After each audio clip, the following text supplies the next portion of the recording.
আমরা যে বিষয়টা আলোচনা করব, যে যখন কোনো প্রজেক্ট, মানে আমরা তো যে হলো 3-1, থ্রি, এই সরি, M1, অর্থাৎ আমাদের প্রথম সেমিস্টার। এবং প্রথম সেমিস্টারের শেষে আমাদের যেটা হয় যে আমরা রিসার্চ প্রপোজাল কি লিখবো এবং কি ধরনের হওয়া উচিত। তো সেই ক্ষেত্রে আমি এখানে একটা উদাহরণ হিসেবে তোমাকে দিচ্ছি, সেটা হলো আমার পিএইচডির সময় যে আমরা কিভাবে কাজ করবো। সেখানে ধরো আমরা দিলাম effect of spice supplement on in vitro forest degradability, এবং এখানে যে আমার লেখক এবং আমার সুপারভাইজার, যেমন তুমি থাকলে তোমার নাম, আর তোমার যদি কো সুপারভাইজার নিশ্চিত থাকে তাহলে সুপারভাইজার কো সুপারভাইজারের নাম, এটা থাকবে তোমারই, এবং ওই টাইটেল এবং ওর উপর কোনো একটা ছবি তুমি দিতে পারো।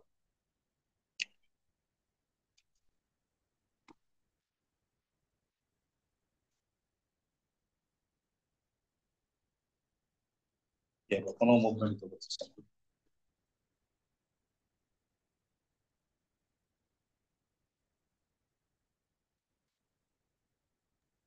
স্যার এটা স্লাইড।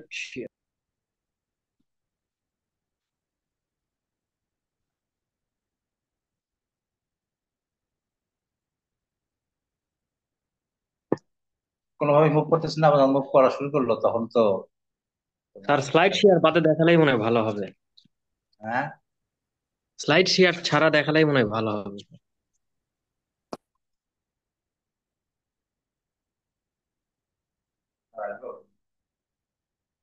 কি কি বলে, অবজেক্টিভ তুমি আসলে কি করতে চাচ্ছ, ইন্ট্রোডাকশন, যে ব্যাকগ্রাউন্ড যেটা, যে তুমি আসলে কি করতে চাচ্ছ। যেমন এখানে ধর আমাদের স্পাইরাস নভেল সাপ্লিমেন্ট বা কি কি আমরা করতে চাচ্ছি সেই বিষয়ে আমরা একটা তথ্য দিলাম। এটা যে আমি করতে চাচ্ছি, তো যদি কেউ কিছু করে থাকতে পারলে তুই একটা তথ্য দিতে পারো যে আমি এই কাজ শুরু করছি। আর না করলে যে আমাদের রিভিউ অফ লিটারেচার যে এই এই সমস্যা, অর্থাৎ ব্যাকগ্রাউন্ড কি সমস্যা, সেই তথ্যগুলো তোমরা দিতে পারো। এবং লাস্টে যায় তোমার যে অবজেক্টিভ যেটা, যে তোমার আসলে কি হওয়া উচিত। ঠিক আছে, এটা তোমার ই থাকবে। আমরা কয়েকটা তোমাদের কি দিচ্ছি, যে কোনো কারণেই হোক আমাদের এইটা আসছে, কি বলে, আমরা যা চাচ্ছি সেই জিনিস আসছে।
স্যার, কথা শোনা যায় না।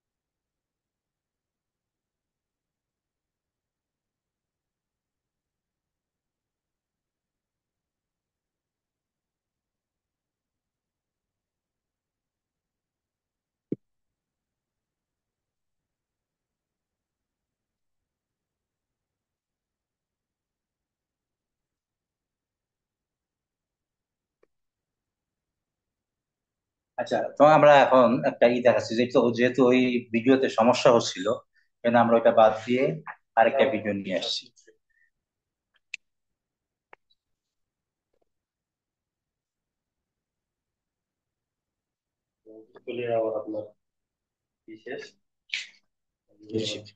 দিনশিপ শেষ। তো মনে করো এখানে এই যে তোমার নাম থাকবে, তোমার যদি পশু বাজারি থাকে, যে তোমার যেটা বললাম ঘটনা একই, তোমার টাইটেল একটা থাকবে, তোমার ইউনিভার্সিটির নাম থাকলো বা যে তোমার ডিপার্টমেন্টের নাম বা যে রাখতে পারো, একটা ছবি রাখতে পারো তোমার নাম, এবং তোমার যে দুজন সুপারভাইজার বা সুপারভাইজার বা কো সুপারভাইজার যা থাকে তার নাম। এরপর যেটা আসবে, এই যে দেখো ব্যাকগ্রাউন্ড, যে ব্যাকগ্রাউন্ড, তুমি যে কাজটা করতে চাচ্ছ সেই কাজটা কেন করতে চাচ্ছ। যেহেতু এই যে ইসে সমস্যা হচ্ছে, কি বলে, ওই যে স্লাইড শোতে সমস্যা হচ্ছে, আমি স্লাইড শো সারা দেখাচ্ছি, দেখি স্লাইড শোতে এখন হবে।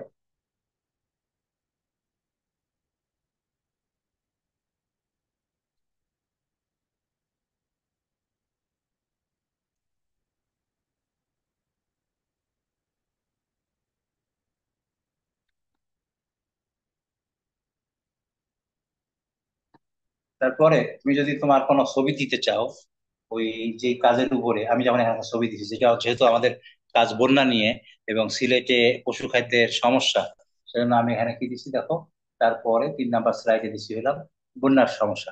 তুমি তোমার যে সমস্যা যেটা আছে সেটা নিয়ে তুমি আলোচনা করতে পারো, মানে মেনলি হবে ব্যাকগ্রাউন্ড। যেহেতু তোমাদের তো রিসার্চ কিছু হয় নাই, এটা তোমার ব্যাকগ্রাউন্ডে আসবে। এই ব্যাকগ্রাউন্ডে তুমি রিসার্চে তোমার যৌক্তিকতা কি এই সম্বন্ধে তুলে ধরবা, ব্যাকগ্রাউন্ড বা ইতিহাস, বা যদি তোমার কোনো রিভিউ থাকে সেই জিনিসগুলো তুলে ধরবে। তারপরে যে আমরা ব্যাকগ্রাউন্ডের কথাই বলছি, যে আমাদের গরু ছোট বা এই হেলথ কন্ডিশন, এবং তারপরে তুমি হলো অবজেক্টিভ, তোমার কি অবজেক্টিভ, যেটা তোমার যে কাজটা তোমার কি অবজেক্টিভ, এবং এটার পরে তুমি কি কি কাজ করবা বা ম্যাটেরিয়াল মেথড কি হবে সেটা সম্বন্ধে লিখবা। যে তুমি আশা করতেছো এমন এখন কিন্তু ফিউচার টেন্স, কারণ তুমি কাজ এখনো করো নাই, যে তুমি এই এই কাজ করবা, এই কাজ করবা, কি তোমার ম্যাটেরিয়াল মেথড হবে, কি হইতে পারে, ঠিক আছে, সেই বিষয়গুলো তখন তুমি দিবা। তুমি কি কি কাজ করবা সিরিয়ালি, ধারাবাহিক ভাবে তুমি কোন কাজ করবা, এবং সেক্ষেত্রে তুমি মাস দিতে পারো যে আমি এই মাসে এই কাজ করবো, তুমি একটা গ্যান্ট চার্ট দিবা যে আমি এই মাসে এই কাজগুলি করব। লেখা কি দেখা যাচ্ছে? জি স্যার, দেখা যায়। ঠিক আছে, তাহলে ধরো তোমার উদাহরণ দিলাম যে তোমার 12 মাস আছে, তোমাদের তো ফার্স্ট সেমিস্টার শেষ হয়ে গেছে, তার মানে আরো 2 সেমিস্টার তোমার আছে, তোমার এই 12 মাস আছে। তাহলে এখন তুমি তোমার কাজগুলো কি কি কাজ তুমি করবা, এই 12 মাসের মধ্যে তুমি একটা প্ল্যান করতে হবে। যে এই 12 মাসের মধ্যে আমি, অবশ্য 12 মাসের মধ্যে 2 মাস তো চলেই গেছে, তোমাদের হাতে আছে সময় আছে আর 10 মাস। এই 10 মাসের মধ্যে তোমার একটা অ্যাক্টিভিটি প্ল্যান করতে হবে, যে আমি এই এই কাজ আমি আগামী 10 মাসের মধ্যে করবো। এবং সেই ক্ষেত্রে তোমার রেজাল্টে কি তুমি আউটপুট আশা করো, যে কি রেজাল্ট হইতে পারে, কি হবে তা তো আমরা জানি না। এখন আমরা পসিবল আউটকাম বা রেজাল্ট হইতে পারে, অথবা আউটকাম, হ্যাঁ, এবং আমাদের কি কি সুবিধা আছে অসুবিধা আছে, তুমি কি কি হইতে পারো, কি কারণে। যেমন উদাহরণ দিলাম, যদি মুরগি নিয়ে তুমি কাজ করতে চাচ্ছ, সেক্ষেত্রে কি চ্যালেঞ্জটা কি হইতে পারে, যে চ্যালেঞ্জ হচ্ছে আমাদের মুরগির ফার্ম হয়তো না পাইলে কাজ নাও হইতে পারে। অথবা আরেকটা চ্যালেঞ্জ আসতে পারে যে আমি লেয়ার ফার্মে কাজ করতেছি, সেক্ষেত্রে আমার 6 মাস কাজ করা লাগবে, এখন তো কোরবানি ঈদ চলে আসবে, তখন কিভাবে কাজ করবে। চ্যালেঞ্জ যদি কিছু থেকে থাকে, চ্যালেঞ্জটাকে আমি কিভাবে দূর করবো। প্রত্যেকেরই হয়তো চ্যালেঞ্জ থাকবে কারো, বা চ্যালেঞ্জ বলতো কেমিক্যাল পাচ্ছি না, বা কেমিক্যাল একটা পাচ্ছি, মনে করো কোনো একটা আগার নিয়ে আসতে চাচ্ছ বা কোনো একটা তুমি আনতে চাচ্ছ, সেটা আনতে কি হচ্ছে, অনেক সময় লাগতেছে, সে আমি চ্যালেঞ্জ কিছু থাকতে পারে, লাস্টে একটা কনক্লুশন থাকবে। এই হলো মোটামুটি তোমার। তো আমরা যদি আবার প্রথম থেকে যদি আসি, যে আমরা বলতেছি প্রথম থেকে আসলে হইলো আমার যেটা থাকবে হইলো, যে আমার একটা কি থাকবে, এটা একটা টাইটেল থাকবে, আর আমার নাম, এবং আমার যে সুপারভাইজার তার নাম, ওই বিষয়ে কোনো ছবি থাকলে থাকতে পারে। এবার ব্যাকগ্রাউন্ড বা ইন্ট্রোডাকশন যেটা বলো, আর তুমি যদি ওই বিষয়ে কোনো সমস্যা থাকে ছবি থাকলে দিতে পারো, না থাকলে দরকার নেই। এরপরে তুমি ওই ব্যাকগ্রাউন্ড আরো আসলো, এবং এর উপরে তুমি রিসার্চ করার পরে এখানে যেটা দেওয়া হয় নাই, রিসার্চ গ্যাপ যেটা, যে এই আমি যে কাজ করতে চাচ্ছি এখানে রিসার্চ গ্যাপটা কোথায়। একটা হতে পারে বাংলাদেশের রিসার্চ গ্যাপ, অথবা অনেকে বাংলাদেশে কাজ করছে কিন্তু সিলেট কৃষি বিশ্ববিদ্যালয়ে করে, অথবা সিলেট কৃষি বিশ্ববিদ্যালয়ে করছে কিন্তু আমাদের বায়োকেমিস্ট্রি ডিপার্টমেন্টে করে নাই।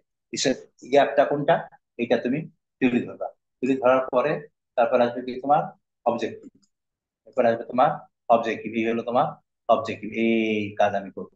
তারপর তুমি কিভাবে করবা, তার হবে ম্যাটেরিয়াল মেথড। ম্যাটেরিয়াল মেথড একটা দুইটা ভাবে কয়েকটা ম্যাটেরিয়াল মেথড আসবে। ম্যাটেরিয়াল মেথড আসার পরে তারপর আসবে কি তোমার পসিবল আউটকাম, যে এই আমি আশা করতে পারি এটা কাজ করলে। তো তার আগে যেটা হবে একটা, যে তুমি কোন মাসে কি কি কাজ করতে চাও সেটার একটা রিপোর্ট তোমার থাকবে। তারপরে থাকবে হলো তোমার পসিবল আউটকাম, যেখান থেকে তুমি কি আশা করতেছো, কি কি করতে চাচ্ছ, আউটকাম আউটপুট, এই দুইটা। লাস্টে হলো তোমার কি কি চ্যালেঞ্জ আছে এই কাজ করতে, কি কি সমস্যা হইতে পারে, লাস্টে একটা কনক্লুশন। এই মোটামুটি একটা, ধরো 6-7টা দিলেই হবে। সব মিলাই 6-7টা বা এই 5 মিনিটের একটা প্রেজেন্টেশন হবে। তোমরা কি সব বুঝতে পারছো কিনা? জি স্যার। কোনো প্রশ্ন আছে কারো? স্যার আমাদের মানে স্যার কোন টপিকের উপর আমরা লিখবো স্যার, মানে প্রেজেন্টেশনটা বানাবো? যেটার উপরে তুমি রিসার্চ করবা। স্যার মাস্টার্সে। তো মাস্টার্স করতে চাচ্ছ, এটা কি তুমি পিএইচডি করতে চাচ্ছ? না স্যার। জি স্যার। মাস্টার্সে যে টপিকের উপরে তুমি কাজ করবা চিন্তা করতেছো, জি স্যার। এটা তো রিসার্চের জন্যই তো। তাহলে এইটা হইলে তোমার কাজের একটা প্ল্যান থাকবে, সুবিধা হবে। আমাদের জিএমএ এটা থাকার কারণে অনেকখানি লোকজনের কাজে সহজ হয়।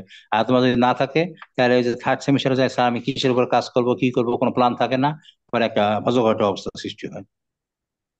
জি স্যার। আর তুমি যদি উত্তম হয়, যদি তুমি এই যে ম্যাটেরিয়াল মেথডে কি কি তোমার কেমিক্যাল লাগবে আগে থেকেই বললে, এবং যদি প্রজেক্ট থাকে সেই প্রজেক্ট থেকে বা কোন জায়গা থেকে কেমিক্যাল গুলো কিভাবে জোগাড় করা লাগবে, কি কি লাগবে, আমরাও জানতে পারলাম, সোয়া ভেজারও জানতে পারবে বা ডিপার্টমেন্টও জানতে পারবে যে কার কি কি লাগবে। আর নাইলে হুট করে তুমি আগে বললা যে এখন 2টা বাজে, স্যার এখন আমার এই কেমিক্যাল লাগবে, আজকেই লাগবে, নাইলে আমার প্রজেক্ট বন্ধ হয়ে যাবে, তখন তো সমস্যা। কেন, কি কি কেমিক্যাল লাগবে না লাগবে এগুলো যে ম্যাটেরিয়াল মেথডের মধ্যে তোমারই লাগবে, কেমিক্যাল হোক, যন্ত্রপাতি হোক। যেমন কারোর মুরগির ফার্মের দরকার লাগবে মুরগির ফার্ম, গরুর দরকার লাগলে গরু দরকার লাগবে আমার, ছাগল দরকার লাগবে ছাগল, বা হাঁস হইলে বা যা দরকার লাগবে, মশা দরকার হইলে মশা, যা দরকার লাগবে কি সেগুলো আমরা আগে জানতে পারবো। সেই অনুযায়ী তখন আমরা ব্যবস্থা নিতে পারবো। এবং এজ এ চেয়ারম্যান হিসেবে তখন আমার পক্ষে জানা সহজ হবে, কাজ করা সহজ হবে। জি স্যার। কার কোনো প্রশ্ন আছে কিনা? স্যার তার মানে এটা যেটা আমরা এই যে রিসার্চ প্রপোজাল দেই ওইটারই প্রেজেন্টেশন দিব আর কি। ওই রকমেরই, অনেকটা ওই রকমেরই। এই তো বললাম যে রিসার্চ প্রেজেন্টেশন যে তুমি কি কিসের উপর কাজ করবা সেটারই। এবং এটা অন্যান্য জেআরএমএন থেকে এত নেয় না, এটা আমাদের জেআরএমএন দেয়। তোমরা জানো যে বাংলাদেশের মধ্যে সিলেট কৃষি বিশ্ববিদ্যালয় বা একেবারে জেআরএমএন 1 নম্বর র্যাঙ্কিং আবারও আসছে, ঠিক কিনা? তো তোমরা বলতে পারো যে আমাদের ফ্যাসিলিটি নাই, কিছুই নাই, আমরা কিভাবে 1 নম্বর হয়েছি? ভুয়া। ভুয়া না, আমরা কিছু কাজ করে মেথোডোলজিক্যাল, যেটা অন্য কোনো জেআরএমএন করে না।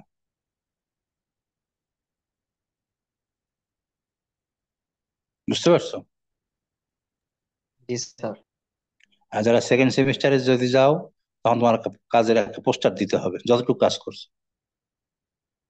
নাহলে কিন্তু আমাদের রিসার্চে যে এই 3 কেজি সেটা পাওয়া যায় না। এবং এই পর্যন্ত যত ছাত্র আমাদের পাশ করছে, ভালো ছাত্র হোক খারাপ ছাত্র হোক, সে আশিক হোক আর রতন হোক অথবা ফার্স্ট বয় হোক, সবাইকে কিন্তু এই কাজটা করতে হয়েছে, জামিল স্যার হোক, সবাইকে কিন্তু এই যে আমাদের ফার্স্ট সেমিস্টার পর তার রিসার্চ প্রপোজালের উপর একটা দিতে হয়, প্রেজেন্টেশন দিতে হয়। এবং এটার জন্য আমরা 3 কেজি রেখে দিচ্ছি। অন্যান্য যে আমি কিছু কাজ ছাড়াই 3 কেজি দিয়ে দেয়, আমাদের কিন্তু এই প্রেজেন্টেশন দেওয়ার পর আমরা 3 কেজি দিই। এই জন্য নাম্বার নাই, তার স্যাটিসফ্যাক্টরি আনস্যাটিসফ্যাক্টরি।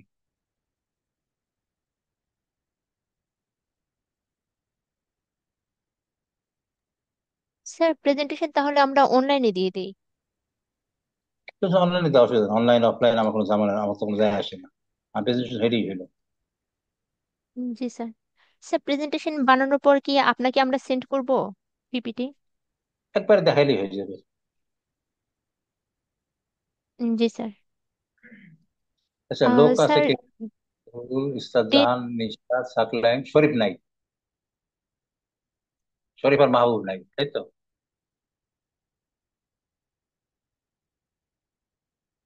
দুইজন নাই, শরীফ আর মাহবুব। ঠিক আছে, শরীফ আর মাহবুবকে জানাই দিও। আমি এটা রেকর্ডিং রাখলে রেকর্ডিং দেখতে পারবে তারা। বলো, জান্নাতি ফুল কি প্রশ্ন করতেছিলা? স্যার মানে এটা বাদ দিয়ে স্যার আমাদের ক্লাস রুটিনটা দিয়ে দিলে আমাদের জন্য একটু সুবিধা হইতো। ক্লাস রুটিন তো এখন যে রমজান মাস, এখন তো তুমি নর্মাল রুটিন অনুযায়ী তো ক্লাস করা কঠিন হবে। স্যার আপনার যখন মানে সময় হয় ওই সময় আমরা ক্লাস করতে পারবো, সমস্যা নাই।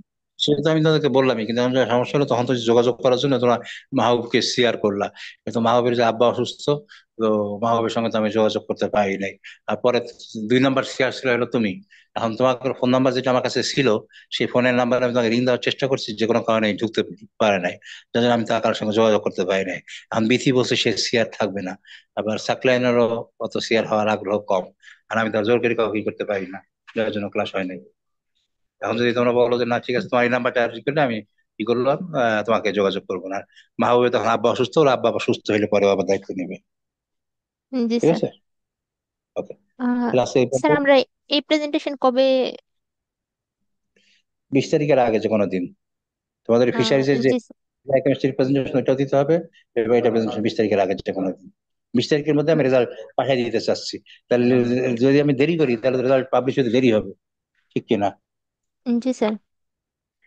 সেজন্য চাচ্ছি যে এর জন্য কি বলে রেজাল্টটা তোমরা যদি আগে আগেই পাই যাও, কিন্তু আমি যদি 20 তারিখে দেই, ঈদের আগে তো রেজাল্ট পাবলিশ হবে না। হুম। স্যার তাহলে আমরা জানাই দিব নি সবাই আলোচনা করে। ঠিক ঠিক আছে।